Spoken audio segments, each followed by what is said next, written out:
las últimas horas empieza a circular información sobre la manera en la que el presidente de los Estados Unidos habló con los directivos de las empresas automotrices para rogarles, para decirles, pedirles que no suban los precios de los automóviles allá en los Estados Unidos, presumiéndoles los grandes beneficios que van a recibir ellos por los aranceles que va a imponer a partir del 3 de abril. Algo que evidentemente nadie se lo creyó, sobre todo porque lo que hemos visto en estas últimas horas es justamente este anticipo, este adelanto, en donde se viene la escalada de precios. A diferencia de Trump, la presidenta Claudia Sheinbaum también convocó a una llamada, va a buscar ponerse en comunicación con los meros machuchones mundiales de las automotrices, justamente para hablar con ellos sobre la manera en la que se pueda atraer la producción a México, porque hay muchos modelos que ellos fabrican, que se venden en América Latina y que se venden en nuestro país. De esta manera también México lo que buscaría es aprovechar estas ventajas que tiene,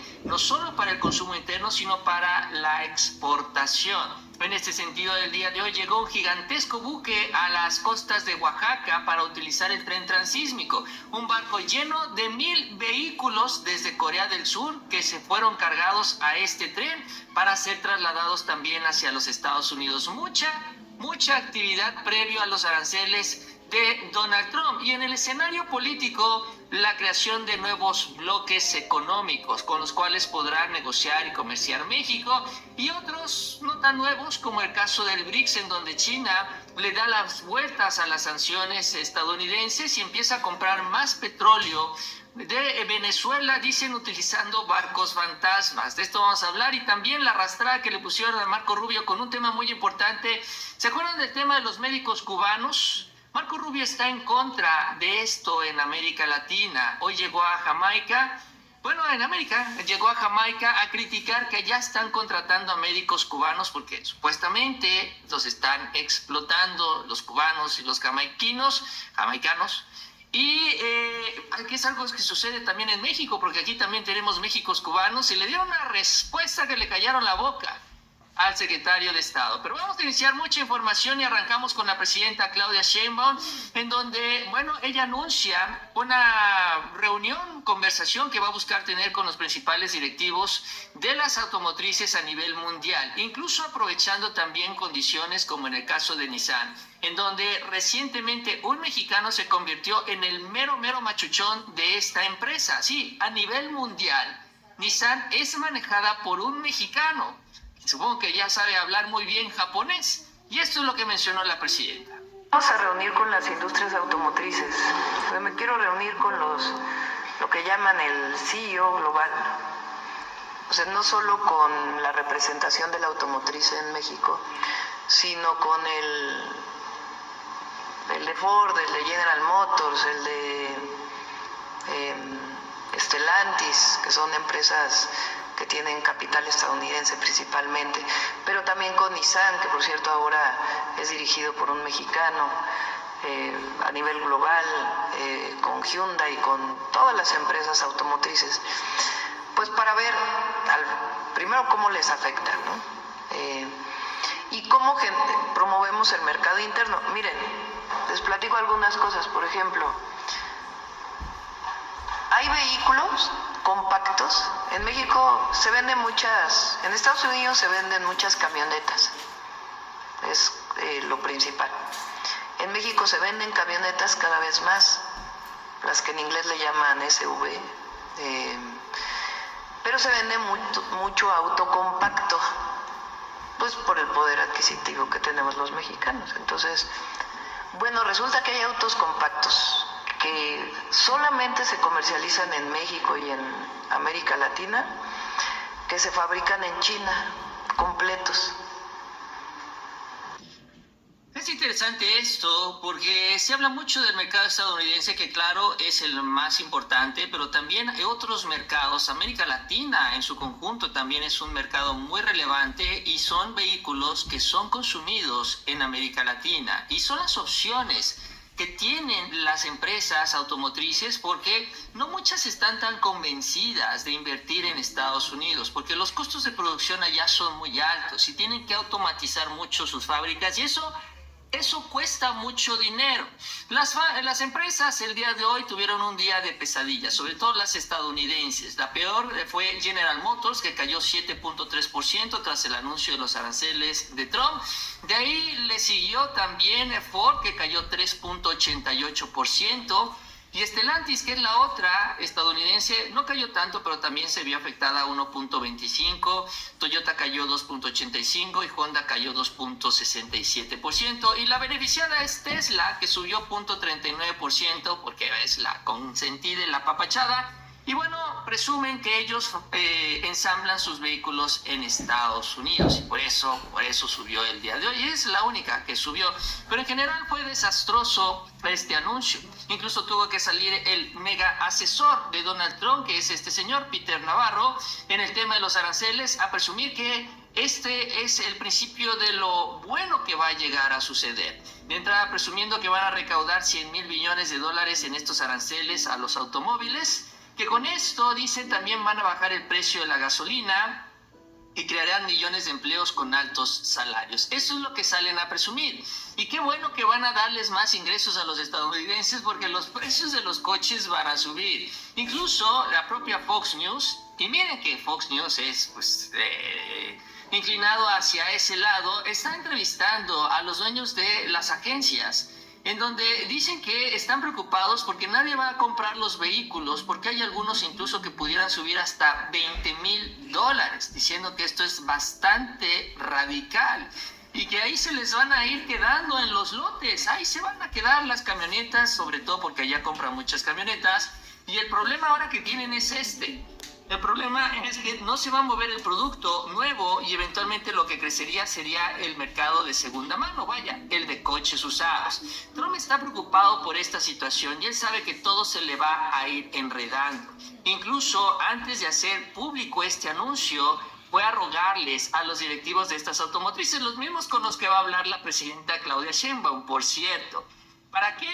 Para que no suban los precios. Incluso dicen que hasta medio los amenazó, pero pues esta llamada es interesante. Es una llamada que tuvo Trump con los directivos, en donde les dijo a los directivos de automotrices que la Casa Blanca veía con malos ojos tal medida, lo que dejó a algunos de ellos desconcertados y preocupados de que enfrentarían un castigo si aumentaban los precios. Esto dijeron las personas de las automotrices con conocimiento de la llamada. O sea, esta información la filtra el sector automotriz, exhibiendo también a Trump, que les habló para rogarles para que no subieran los precios de los coches. Dijo Trump que deberían estar agradecidos por la eliminación de lo que llamó el mandato de los coches eléctricos de Joe Biden, que los obligaba justamente a cambiar su producción a estos vehículos eléctricos.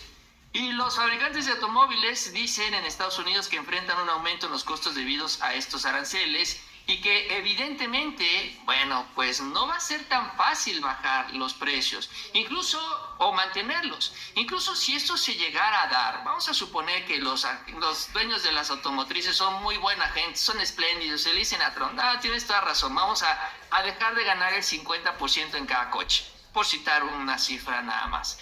Entonces esto significa que las empresas van a tener menos dinero, menos ganancia. Esto significa que tendrán menos recursos para poder invertir en fábricas allá en los Estados Unidos. Y no solo eso, si llegaran a bajar las ventas en Estados Unidos por el incremento de los precios o lo que llegara a suceder, entonces tendrían que darse despidos porque no podrían mantener su planta laboral. Sería una pesadilla. Es decir, esto que les está pidiendo Trump todavía agravaría más el problema allá en los Estados Unidos, pero es que está enloquecido porque no sabe cómo evitar esta escalada de precios, porque él entiende muy bien lo que está haciendo, pero sobre todo sabe que las inversiones no se van a dar de la noche a la mañana, no van a llegar de un día a otro allá a los Estados Unidos y no se van a generar estas producciones y estos empleos de hoy a la próxima semana. No, vaya, ni siquiera va a ser en los próximos 4 años, muy probablemente, porque estas fábricas, para que se fabriquen, se construyan y luego empiecen a trabajar, lleva su rato.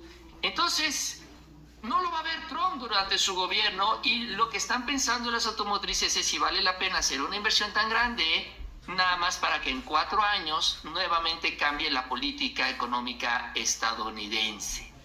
Bueno, eso es allá en Estados Unidos. Acá en nuestro país la oposición, hoy salió este señor Ricky Riquín Canallín a decir que viene el apocalipsis financiero, porque ahora lo que están buscando es sembrar miedo acá en México. Así como hay miedo en Estados Unidos, porque allá sí lo hay, bueno, eso es lo que quiere hacer la oposición. Esto va a tener consecuencias devastadoras para la economía mexicana, lo digo con claridad. A menos de que ocurra un milagro, la economía mexicana va a entrar en una profunda recesión.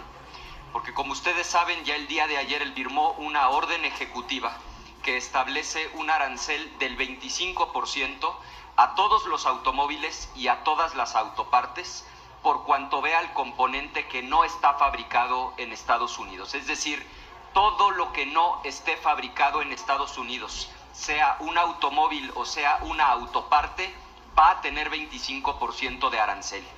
Esto es gravísimo porque prácticamente el 20% de todas las exportaciones mexicanas son automóviles o son autopartes. Eso es lo que dice entonces Ricardo Anaya. Y vamos por partes. Para empezar con el tema del apocalipsis financiero, económico, la gran recesión. Bueno, el dólar o el peso más bien no se ha devaluado tanto como se esperaban por varios de estos agoreros del desastre. Evidentemente hubo una devaluación en donde el peso estaba por ahí de los 20,10, 20,15 y actualmente está en los 20,30. Y es eventualmente probable, y vamos a ver cómo sube y baja en el transcurso de esta semana, que también venga un brinquito, y así lo voy a dejar como un brinquito cuando inicie la aplicación de los aranceles, porque ya los mercados están descontando que ya se vienen los aranceles. Así que realmente no creo que cambie mucho ya este valor, lo cual significa que hay una gran estabilidad en la economía, confianza y fortaleza. A esto también el anuncio el día de hoy del Banco de México, que anunció un recorte de 50 puntos base en la tasa de interés, o sea, 0.5%, y con esto la tasa queda en 9%. Este recorte sirve para dar dinamismo a la economía. Al bajar la tasa de interés, baja, por ejemplo, el costo de la deuda y la gente puede, las empresas y demás, contratar deuda para invertir, para gastar, y con esto se fomenta el dinamismo económico. Esto es para enfrentar el golpe de los aranceles. Si hay empresas que se ven afectadas por lo que suceda a partir de la próxima semana, la idea es que puedan cobijarse, resguardarse en la economía nacional. Y esta es la acción que está emprendiendo el Banco de México. El otro es también, pues ya los nuevos escenarios que se le abren a nuestro país, en donde hay bloques económicos que se van a ir dando, alianzas que también van a trabajar de manera conjunta para enfrentar esta situación. México no es el único. Todo el planeta está ahora dando vueltas a ver cómo se va a adaptar a esta nueva realidad. Y allí es donde México puede salir beneficiado en varios frentes. Uno de ellos, por ejemplo, el día de hoy se reportó la llegada de este buque Globis, que es un buque que se encarga del transporte de vehículos. Incluso esto, bueno, los vehículos. Este buque Globis trae alrededor de 1,000 vehículos de Corea del Sur de la marca Hyundai, que van a utilizar la infraestructura del tren transísmico construida por el presidente López Obrador y fortalecida también por la presidenta Claudia Sheinbaum. Y de esta manera también lo que van a buscar es llegar al mercado estadounidense. Evidentemente la idea es que estos vehículos lleguen a más tardar el 2 de abril, antes de que inicie la aplicación de los aranceles. Lo cual en una prueba piloto, que es lo que se menciona, ya se está probando esta infraestructura para ver qué tan eficiente es, qué tan costosa es y sobre todo qué tan conveniente es para meter sus productos en el mercado de América del Norte, meterlos acá en México y sobre todo cruzar el territorio para irse del otro lado, en el otro charco, y con esto también exportar sus productos hacia Europa. Esto significa que ya está funcionando el tren transísmico como lo ideó el presidente López Obrador originalmente, como una competencia del Canal de Panamá. Y estas son las alianzas. La otra, por ejemplo, es la que se ha anunciado o que se ha adelantado y que el propio Trump está temiendo entre Europa y Canadá, donde ya Trump amenazó que si ellos hacen esta alianza en contra de Estados Unidos, les va a imponer más aranceles.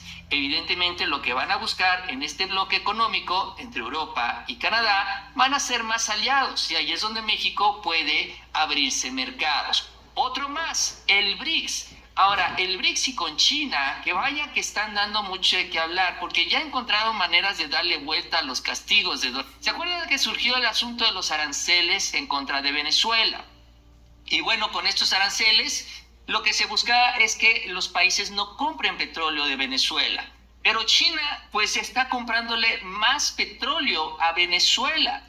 Lo que se menciona es que en estas últimas semanas los envíos de crudo de Venezuela a China son aproximadamente 400,000 barriles diarios, que es lo más alto desde junio del 2023, según datos preliminares. China se convierte entonces en el mayor comprador de petróleo de Venezuela y evidentemente dándole vueltas a las sanciones. ¿Y cómo lo han hecho? Se ha logrado mantener, dice, el flujo cruzado utilizando empresas poco conocidas como intermediarias, las cuales a su vez usan documentos falsos para evitar ser detectadas y barcos fantasmas y la suplantación de sistemas de navegación por satélite de los buques para ocultar su verdadera ubicación. Todo eso se está haciendo para comprarle petróleo a Venezuela y le están dando la vuelta. Es un poco también lo que hacía Rusia cuando vinieron los castigos desde la época de Biden en contra del petróleo ruso. O sea, lo que demuestra finalmente el BRICS, y eso se lo demuestra al resto del mundo, hay maneras de hacer acuerdos, no tener acuerdos comerciales con preventa de productos, darle vuelta a las sanciones incluso que impone Estados Unidos. Y en general también, pues si se va a buscar un acuerdo con Estados Unidos, qué bueno, pero pues se abren otros mercados. Hay otras opciones, hay otros países. Y allí es donde México tiene muchísimas oportunidades. Está esta situación en donde el BRICS está buscando cómo avanzar, haciendo alianzas, dándole vueltas a las sanciones para asegurarles a sus socios que aunque Trump te castigue, pues vas a tener oportunidad. Y por el otro lado están estas nuevas opciones como la de Europa y Canadá, que van a abrir más y más oportunidades. Y en este sentido, por ejemplo, pues Estados Unidos truena, ¿no?, con el asunto del petróleo. Incluso Marco Rubio amenaza a Maduro de que si atacan a Guyana, que es una zona rica en petróleo, las costas de Guyana, entonces ese asunto, dijo Marco Rubio, no terminaría bien, donde incluso adelantó la posibilidad de que se pudiera utilizar pues fuerzas armadas de Estados Unidos en contra de Venezuela para proteger las costas de Guyana. Maduro le respondió, para que vean el tamaño del pleito, le dijo que es un imbécil a Marco Rubio, así le dijo, y que a Venezuela no la amenaza nadie y que ellos, en caso de ser necesario, estarán tomando posesión de lo que ellos consideran son aguas venezolanas, repito, son aguas que tienen mucha riqueza petrolera y por eso es el pleito, que generalmente por eso sucede también. Y además de esto está el otro asunto, en donde hay otro país que también es incómodo para Estados Unidos, que es Cuba. Ahora, ¿qué tiene que ver Cuba en todo esto? Bueno, aquí es donde entra el asunto de los médicos cubanos, que les decía yo al principio del video. Hay que recordar que en el caso de México sigue con los médicos cubanos. Por ejemplo, en este tweet de febrero, pero también en marzo en otros estados, acá en el caso de Chiapas, se reporta que hay 179 médicos cubanos que están trabajando en el IMSS Bienestar y que siguen haciendo lo suyo, ya están adaptados a estar trabajando en México, a la rutina, a la comida, en fin, todo lo que representa estar en un país extranjero. Y con esto, bueno, también participando en el Sistema Nacional de Salud de nuestro país. Ahora, Marco Rubio está en contra de esto, está en contra de que los médicos cubanos estén en países de América Latina y que los gobiernos le paguen al gobierno de Cuba, ¿no?, para que envíe a estos médicos cubanos. Incluso él amagó que los países que estén contratando este servicio, bueno, verían las visas de sus funcionarios revocadas. Es una amenaza que hasta el momento no ha cumplido. Digo, está el caso de México, que aquí tenemos a los médicos cubanos y nuestros funcionarios todavía tienen visas. Peor aún, les voy a Marco Rubio, que habló de este tema en Jamaica, porque allá también contrataron médicos cubanos para participar en el sistema de salud. Y allí estuvo Marco Rubio en Jamaica hablando también con el líder jamaiquino y pues quiso hablar mal de este programa y le callaron la boca a Marco Rubio, porque él dice que los médicos cubanos están siendo explotados. Es una mano de obra que no se les paga, casi trabajan como esclavos. Y dicen en Jamaica, estás equivocado, Marquitos. Miren nada más. This is not about the provision of medical assistance. We have no problem with medical assistance. We have no problem with doctors. But I'm just talking about this program in general, how it's operated around the world. And how it's operated around the world is that basically the doctors are not paid. They basically operate as forced labor. And we find that to be an egregious practice on the part of the Cuban regime. Let us be clear. The Cuban doctors in Jamaica have been incredibly helpful to us. Jamaica has a deficit in health personnel, primarily because many of our health personnel have migrated to other countries.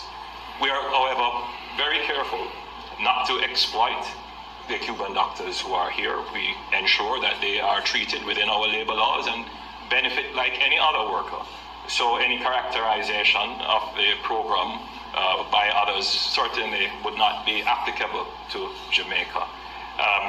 We are ensuring that our program complies with all the international laws and standards to which we are a party to.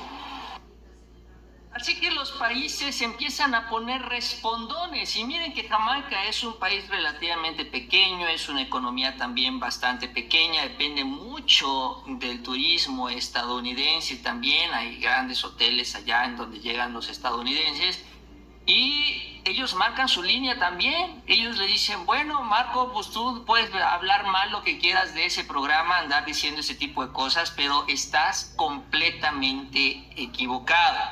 Así que el escenario internacional no es precisamente de sometimiento. Claro que hay preocupación, claro que a los países en general no les gustaría caer en este escenario de aranceles con Donald Trump, pero también ya los países tienen claro que hay otras opciones. Ya es un mundo multipolar. Ya no es como antes con la gran hegemonía estadounidense que imponía condiciones. Ya además este pleito con Europa le está haciendo un gran daño político a Trump, porque esto le quita liderazgo a Estados Unidos al enfocarse en esta estrategia de lastimar a sus grandes aliados, como el caso de Canadá, incluso como en el caso de México. Estados Unidos demuestra que pues no puedes depender de él, no puedes confiarte en lo que haga Estados Unidos, no puedes seguir su línea. ¿Y qué es lo que vas a hacer? Te vas a ir por otro lado. Y si tienes que andar inventando barcos fantasmas para trasladar sus productos, los vas a hacer.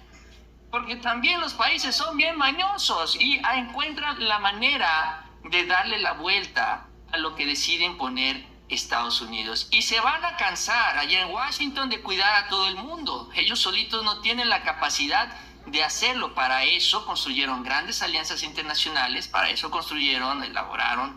organizaron la OTAN, por citar esta organización internacional. Así que a ver cómo le va a Trump en este asunto, ¿no? Con la reacción de los países, en donde yo creo que iremos viendo varias nuevas alianzas, así similar a lo del BRICS, aunque no con tanta intensidad, pero sí bloques económicos para enfrentar esta nueva realidad. Y al final los países aprenderán a depender menos de Estados Unidos, y además, después de perder su liderazgo político, perderán su liderazgo económico, porque ya no tendrán tanta influencia en el resto del planeta. En fin, así lo decidió Trump, y ahora a pagar las consecuencias. Ya anda hablándole ahí a los directivos de las automotrices, al rato le va a andar rogando a los del G7 para que lo inviten a las reuniones. Yo con esto termino.